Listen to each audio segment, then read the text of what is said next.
3 years ago, the world was overrun by zombies. They appeared without warning, attacking and turning people into one of them.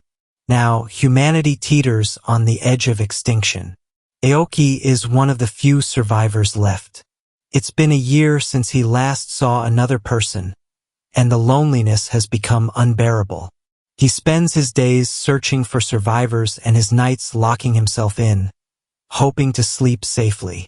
Zombies are drawn to sound, and the only way to kill them is by destroying their heads. One night, Aoki lay down after locking his door as usual. Just as he was about to fall asleep, he felt something wet drip onto his face. Startled, he opened his eyes and froze. A zombie girl was sitting on top of him. She looked strangely innocent for a zombie, but she was still one of the dead. How had she gotten in? The door was locked.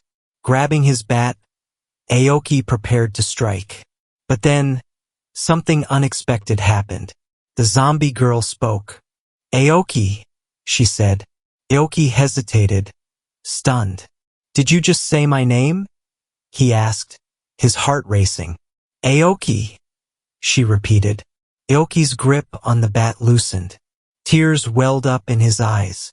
After a year without hearing a human voice, the sound of his name, even from a zombie, brought him to the brink of tears. The zombie girl watched him, her expression blank, but something about the way she looked at him made him feel like she understood his sadness. "Aoki," she said again, as if trying to comfort him. "Stay back," Aoki shouted, stepping away. "You're a zombie. How do you know my name? Who are you?" The girl said nothing except Aoki. Then, she added, "School." Aoki blinked, noticing her torn uniform. It was from his old high school. "Did you go to my school?" he asked, the realization dawning on him. "School," she repeated. For a moment, Aoki felt a flicker of hope. Maybe she remembered something. Maybe there was more to her than just being a mindless zombie. But as she kept repeating Aoki and school, he knew it was pointless. She was just a zombie, nothing more. "Shut up," Aoki yelled, his emotions overwhelming him. "Do I have to smash your head in to make you stop?" He raised the bat again, swinging it just inches from her head, but couldn't bring himself to hit her. She didn't flinch, only smiled slightly and said his name once more, this time sounding almost happy. "Aoki." Her lack of fear confirmed it. She was a zombie and nothing could change that. Sighing, Aoki turned toward the door. Before leaving, he glanced back at the zombie girl. "Thanks for talking to me," he said quietly. "I just wish you were human." With that, he left, the door slamming behind him.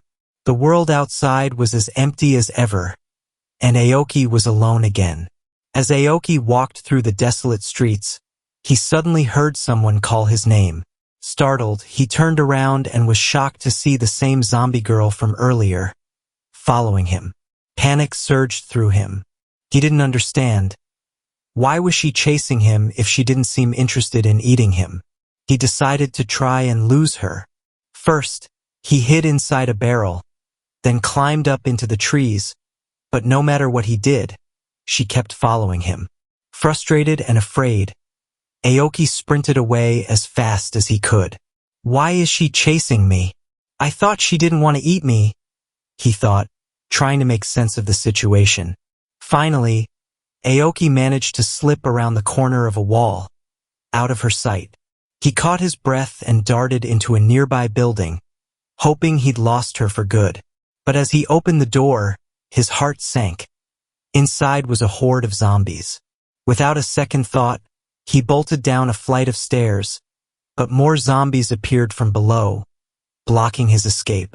Trapped between two groups of zombies, Aoki was stuck in the middle of the staircase. In his panic, he stepped onto a broken part of the stairs. The wood gave way beneath him, and he fell hard, crashing onto some timber that broke his fall. Dazed and unable to move, Aoki lay there, his head spinning. He didn't think he had broken any bones. but he couldn't get up. As he glanced to the side, he saw the zombies closing in on him, including the zombie girl. Oki's heart sank. This was it. He was going to die. But then, something unbelievable happened. The zombie girl attacked the other zombies. One by one, she killed them, tearing through the horde until none were left standing. When the fight was over, she stood over Aoki, looking down at him. Tears began streaming down her face as she cried, thinking he was dead. Aoki, still in shock, slowly reached out a hand to comfort her, but hesitated and quickly pulled it back. She was still a zombie after all. Instead, he spoke softly. "Hey, let's go back to our old high school. Maybe it'll help you remember something." The zombie girl stopped crying. Her face lit up with a wide, joyful smile, and she excitedly shouted, "Aoki!" again and again, as if the idea filled her with hope. The next morning, Aoki wiped the blood trickling from the zombie girl's left eye, chuckling as he said, "You're actually pretty cute. Girls like to look their best, right?" He rummaged through his food stash and offered her some, watching as she picked up a can of fish. To his surprise, she started chomping on the unopened can. Aoki quickly opened it for her, and she devoured the contents in no time. She then grabbed a bag of cat food and happily tore it open.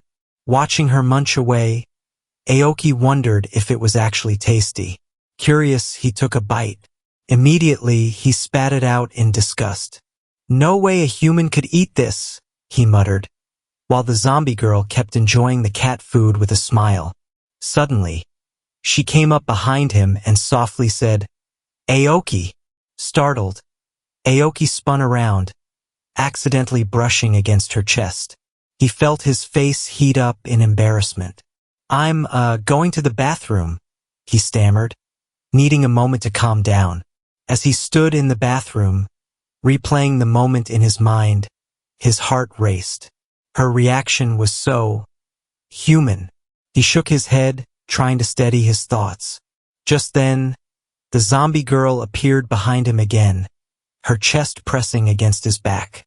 "Aoki?" she whispered, making him blush and sweat even more. He quickly turned around, startled, and shouted, "Don't sneak up on me like that." His outburst echoed, drawing the attention of nearby zombies. Aoki immediately covered the girl's mouth, pulling her behind a wall as they hid from the approaching horde. They waited in silence until the zombies passed. The girl looked up at Aoki, and he slowly removed his hand. "Aoki," she whispered again, causing him to stammer. "It's nothing. Let's just keep moving." Together, they continued their journey toward the school. As they walked, Aoki wiped sweat from his brow. "Man, it's so hot today. I wish it would rain," he said, glancing at the zombie girl. "How are you holding up?" But she seemed unaffected by the heat. Zombies didn't feel such things. After some time, they stumbled upon a farm. Aoki knocked on the door, but there was no answer. He cautiously opened it, holding a knife in his hand just in case. Inside, he found the body of an old man slumped in a chair, a small cat resting on his lap. A note beside him read, "I must already be dead, but thanks to Haruchan, I lived a happy life, so I have no regrets." Aoki guessed Haruchan was the cat. Moved by the sight, Aoki and the zombie girl buried the man and his cat outside. Aoki said a quiet prayer, hoping that when his time came, someone would bury him too. After paying their respects, they left the farm and continued their journey toward the school, the weight of the world pressing down on them, but their strange bond keeping them moving forward. One day, while Aoki and the zombie girl were fishing by a quiet lake, she spotted something in the water and leaned in too far.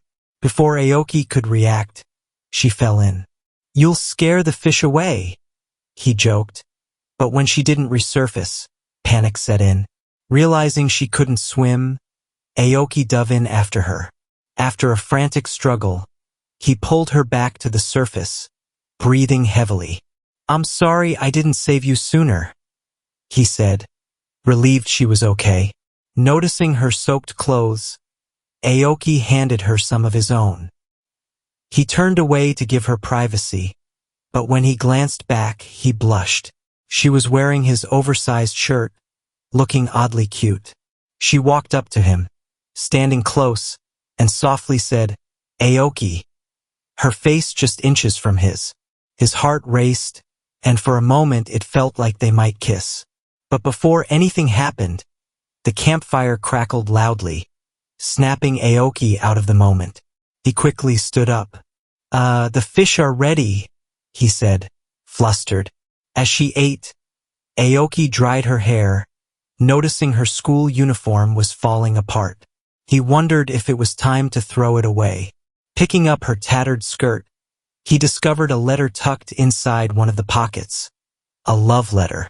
Curiosity got the better of him, and he apologized to her before opening it.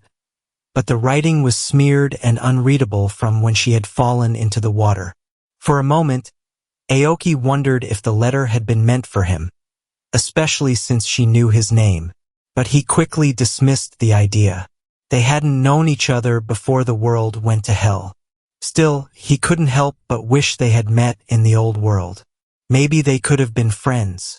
Looking at her, Aoki allowed himself a glimmer of hope. She wasn't like other zombies. She could talk, and she seemed to care about him. Maybe, just maybe, if they found a doctor at a survivor base, she could become human again. It was a long shot, but it was the kind of hope that kept him moving forward. The peaceful days didn't last long. The weather turned, and heavy snow began to fall for days on end. One morning, the zombie girl collapsed. Aoki rushed over, panicking. Her body didn't have heat, and the freezing cold had locked up her joints, making her unable to move. Scared of being alone again, Aoki carried her on his back, trudging through the snow until he found a nearby shelter. He set up a fire and waited, hoping she would get better when the weather warmed. Eventually, the climate shifted, and she regained her ability to move. Aoki had been thinking about giving her a name, knowing it was selfish since she couldn't really decide for herself, but it felt important to him. He decided to call her Liv, a symbol of life or living. As soon as he told her the name, Liv's eyes brightened. She tried to say something. "Senpai," she began. But then a gunshot rang out. Liv was hit straight through the head. Aoki's world froze. He turned to see Liv's body hit the ground, lifeless, with a bullet hole in her skull. Her last words were, "I love you." Aoki stood there, paralyzed in shock, trying to process what had just happened. A man emerged from the woods, a survivor lowering his gun. "That was close. You almost got bitten," the man said casually, as if he had just done Aoki a favor. Rage boiled inside Aoki.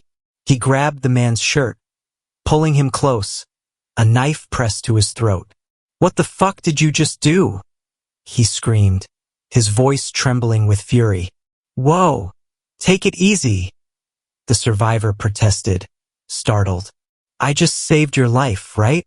That was a zombie, yeah?" Before Aoki could react, he was struck on the back of his head. He collapsed onto the ground, dazed. The other survivors murmured that he had gone crazy trying to avenge a zombie. As Aoki's vision blurred, he tried desperately to reach for Liv's lifeless hand, but darkness overtook him before he could. When he woke up, Aoki found himself at the survivor base, surrounded by people. It was crowded, full of life, but it didn't matter to him. Without a word, he left immediately, unable to stay. In the final moments of his journey, Aoki was shown almost reaching the high school they had set out for. A flashback revealed Liv's past. On the day the world fell apart, she had been carrying a love letter in her skirt pocket, encouraged by her friend to finally confess her feelings to Aoki. But just as she gathered the courage to approach him, a terrifying scream for help echoed behind her. It was that very moment that their world and their chance at a normal life came to an end. Thanks for watching. If you enjoyed the video, please like and subscribe. I'll be uploading weekly, so stay tuned. Your support means a lot, and I can't wait to see you in the next one. Bye.